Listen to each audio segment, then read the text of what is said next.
ఉచిత బస్సు ఇది చాలా చిన్న హామీ వాస్తవం చెప్పాలంటే. సంవత్సరానికి మహా అయితే నెలకు 275 కోట్లు కావచ్చు, సంవత్సరానికి మహా అయితే 3,500 కోట్లు కావచ్చు.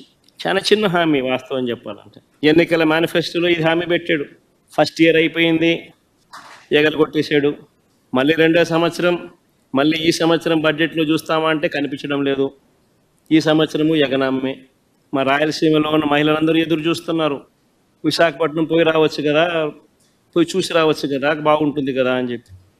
కర్నూలు, విజయనగరము, శ్రీకాకుళము, ప్రకాశము, అనంతపురం, నెల్లూరు వీళ్ళంతా మహిళలు ఎదురు చూస్తున్నారు. విజయవాడ, గుంటూరుకు పొద్దున పోయి సాయంత్రం రావచ్చు కదా, చూసి రావచ్చు కదా, ఏదో అమరావతి కడుతున్నాడు కదా, ఎలా ఉందో చూసి రావచ్చు కదా అని చెప్పి.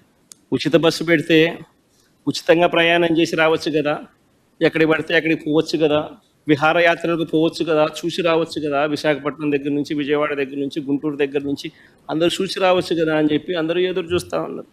కానీ ఈ పెద్ద మనిషి ఏమో ఇటువంటి చిన్న హామీని కూడా నెరవేర్చడంలో మాత్రం ఈ చంద్రబాబు నాయుడు అనే వ్యక్తి తన నైజాన్ని చూపిస్తూ ఉన్నాడు. నేడు సంవత్సరం 3,500 కోట్లు ఇదే మహిళలకు బకాయిలు ఎగరగొట్టాడు, ఎగనామం పెట్టాడు. మళ్ళీ ఈ సంవత్సరం మరో 3,500 కోట్లు.